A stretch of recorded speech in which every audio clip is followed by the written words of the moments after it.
김병기 사태 초일기 국정원 요원 아들도 상당한 갑질을 했다는 이야기입니다. 이게 이 정도 되면은 참 김병기는 버티기 어려울 거다. 이게 원내대표뿐이 아니고 국회의원직도 지금 아마 민심이 폭발할 겁니다. 계속 또 버티면은. 그런데 지금 이 김병기 이야기 이 스토리를 보면은 제가 조국 사태 때 문재인 정부 초반기에 있었던 조국 사태 때 제가 그때 종편 프로에 굉장히 많이 출연을 했죠. 그때 당시 상황이 지금 떠오릅니다. 이게 문재인 정권 몰락을 하는 그 징조를 보였죠, 그때. 근데 지금 보니까 이것이 이재명 정권의 이 몰락 징조를 보이는 것 아닌가. 문재인 정권은 그때 5년을 다 버텼지만 정권 재창출을 못했죠. 아마 저는 그게 조국 사태가 큰 영향을 미쳤다고 보는데, 지금은 이재명 정권은 취약한 점이 많습니다. 문재인 정권보다. 일단 5개의 재판 리스크가 가지고 있죠. 그리고 좌파가 굉장히 분열이 되고 있습니다. 문재인 정권 때는 그래도 뭐 친노로부터 이어오던 여기에 딱 기반이 있었죠. 그리고 근데 이재명은 일종의 바지 사장 역할을 하다가 지금 이 대주주가 된 듯이 행동을 하지만은 그렇지 않습니다. 견제하는 세력이 많고, 특히 제가 왜 이 김병기 사태에 관심을 두느냐 하면은, 김병기가 원내대표에서 사퇴하면은 원내대표 경선을 다시 해야 되죠. 경선을 다시 해야 되는데, 원내대표 경선은 이제 그 민주당 소속 국회의원들끼리 합니다. 그런데 지금 정청래 지도부에서 이 결연이 생겨서 뭐 지방선거 나간다고 그만두고 해서 결연이 생겨서 최고위원 보궐선거를 하는데 굉장히 지금 친명, 친청 해서 막 부딪히고 있죠. 개딸들도 완전히 양쪽으로 나눠가지고 이 갈등을 빚고 있는데, 이 상황에서 민주당 원내대표 경선이 다시 벌어지면은 이재명 정권은 다른 정권하고 달라서 워낙 취약하기 때문에 여기서 좌파가 또 큰 이 파열음을 내면서 분열이 될 수 있기 때문에 이 사태를 저는 아주 예의주시를 하고 있습니다. 오늘 정청래가 그런 이야기를 했죠. 이 김병기에 대해서 입장을 기다리고 있다는 이야기를 했습니다. 입장을 기다리고 있다. 사퇴하라는 이야기나 마찬가지죠. 어쨌든 김병기도 이 친명으로 이렇게 분류가 된다고 보면은 원내도 자기가 이제 장악을 하기 위해서 그전에 부딪혔습니다. 김병기하고 정청래가 몇 차례 부딪혔죠. 그래서 정청래가 은근히 김병기를 퇴출시키려는 그런 작업을 벌이고 있기 때문에 이게 김병기가 사퇴하면은 이 좌파가 크게 또 균열이 일어난다는 차원에서 예의주시에서 보고 있습니다. 지금 김병기 그와 그 가족을 둘러싸고 뭐 160만 원 상당 항공사 호텔 숙박권, 그러니까 칼 호텔, 서귀포 칼 호텔 그것은 물론이고 무슨 뭐 이 베트남에 가는데 공항에서 의전을 뭐 부탁을 했다, 이런 것들이 계속 쏟아져 나오고 있죠. 이게 그때 김병기가 12.3 비상계엄 며칠 후에 자기를 뒷담화하던 6명의 보좌진들을 한꺼번에 다 자르고 나서 이 6명 보좌진들이 지금 복수극을 벌이고 있는 겁니다. 복수극을 벌이고 있는데, 여기 그러니까 좌파 매체 전부 다 이야기를 하는 거죠. 자기들이 이제 좌파 출신이니까 이 복수극을 벌이면서 그 전에 김병기로부터 받았던 지시 내용, 그 지시에 따라서 이 뭐 항공사하고 뭐 호텔 쪽하고 연락한 그 메시지 내용, 이걸 전부 다 까고 있는데 하루에 한 2-3개씩 계속 갑니다. 그런데 이게 끝도 없이 나오고 있기 때문에 이것은 뭐 게이트 차원을 넘어서 이 조국 사태를 연상케 하는 그런 상황으로 치닫고 있습니다. 점입 가경인데 오늘 나온 것 중에서 가장 황당한 걸 보여드리겠습니다. 자, MBC 보도입니다. 또 좌파에서 나왔죠. 저게 뭐냐면은 이 카카오톡 문자 메시지 내용인데, 이 문자가 김병기 의원의 보좌진하고 김병기 아들 사이에 주고받은 겁니다. 김병기 아들하고. 자, 내용이 어떻게 되냐 하면은 MBC가 또 이 김병기 전 이 보좌진이 이렇게 또 MBC로 넘겼겠죠. 국정원에 재직 중인 김병기 장남이 김병기 의원실에 문의를 해서 국정원 첩보의 진위를 확인했다. 참 황당한 이야기죠. 그때 그 김병기가 국정원 출신이고 그 아들이 이제 국정원에 들어갔을 때 뭐 특혜 뭐 이런 이야기들도 막 있었죠. 그런데 어쨌든 그 아들이 지금 국정원 요원으로 근무를 하고 있는데 그 아들이 자기 아버지 쪽에 그 참모들한테 뭐를 좀 알아봐 달라고 했다는 겁니다. 근데 그게 국정원 업무입니다. 국정원은 정말 과거에는 구호가 그 뭐 음지에서 일하고 양지를 지향한다 이런 거였죠.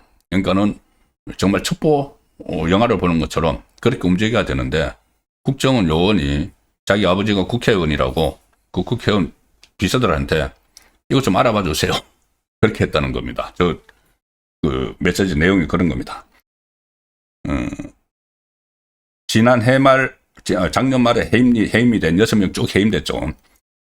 전 보좌진 A씨는 이렇게 주장을 합니다. 작년 8월 22일에 외부 일정을 나간 김병기 의원이 갑자기 전화해서 이제 해임이 되기 전이죠. 김병기가 보좌진한테 이렇게 이야기합니다. 우리 아들 좀 도와줘. 업무를 받은 모양인데 좀 도와줘. 연락처를 알려줄게. 하고 끊었다. 자기 아들이 그 국정원에 있는데 뭔가 이 지시를 받았는데 해결을 못한 것 같으니까는 너희들이 좀 도와줘. 국회의원 참모들한테 그렇게 이야기한 거죠. 그래서 이 보좌진이 이 장남에게 전화를 바로 걸었는데 뭐라고 하느냐 하면은 김 의원의 아들이 이렇게 얘기합니다. 인도네시아 대통령 당선자가 한화생명과 하나오션에 방문한다는 정보가 있는데 사실인지 등에 대해 확인이 좀 필요하다. 그래서 그러면은 그 요청 내용을 나에게 문자로 보내달라. 이렇게 하니까 진짜 문자가 저렇게 쭉 왔다는 겁니다. 저게 이렇게 이거 좀 알아봐 주세요. 요청하는 내용입니다. 그리고 여기 이제 저 초록색 글자는 이 보좌진이 답변한 거죠. 네, 알겠습니다. 뭐 이런 얼마나 급한 건데요. 이렇게 하니까는 뭐 1시간 내에 알아봐야 된다. 뭐 이런 거 받은 문자가 이렇게 이제 공개가 됐는데 거기 보면은 저 내용입니다. 2024년 8월 22일 오전 10시 26분 김 의원 아들이 보낸 메시지에는 1번 기빈 방문 시 브리핑 시찰 등 프로그램 보유 여부, 2번 기빈 방문에 대한 입장, 3번 기빈에게 제시할 만한 비즈니스 아이템. 그대로 업무 보고 양식이죠. 저걸 이제 국정원 요원이 파악을 해서 위에 보고를 해야 된다는 겁니다. 보고를 해야 된다는데 그럼 자기가 움직여서 그것을 파악을 해야 되는데 편하게 자기